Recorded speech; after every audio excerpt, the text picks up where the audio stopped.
In today's Your Healthy Family, we're following up on a story about the subtle and persistent warning signs of small intestinal bacterial overgrowth, also known as SIBO, and how some of the daily symptoms of bloating and abdominal pain can be affected by your lifestyle. It's important to note that lifestyle really does play a role. You know, people that are chronically stressed, that's not going to allow for healing. There's also a diet component. You're going to want to limit the fermentable carbohydrates like apples, garlic, onions, asparagus.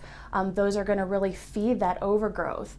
And so that'll help to reduce your gas levels and help with symptoms. Other things to consider are the amount of rest you're getting. And when it comes to diet, not just what you're eating, but how you're eating it and also how much. People that are not getting enough sleep, I think that's really huge and part of healing.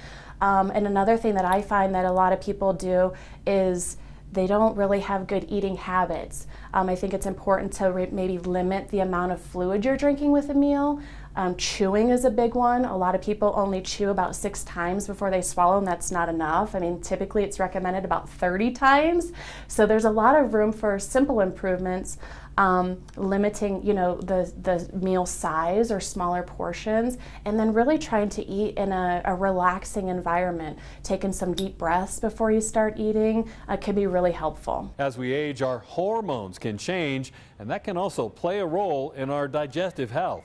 I do find that people that have more hormonal symptoms are usually more cyclical, not more consistent. But this is really a lot of gas or the bloating or even some indigestion, heartburn or reflux. It's just it's just one of our tools that we have to use to kind of rule out.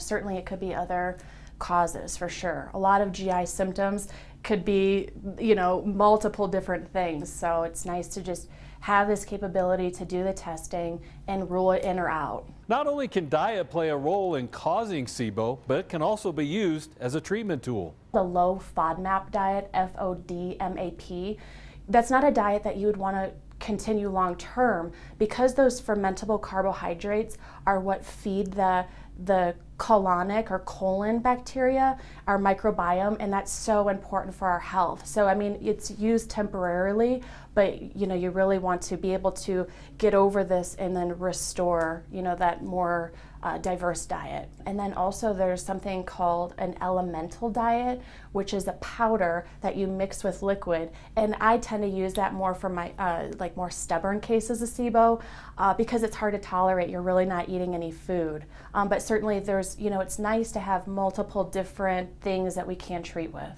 For Your Healthy Family, I'm Ira Cronin. For more health stories, head to yourhealthyfamily.com.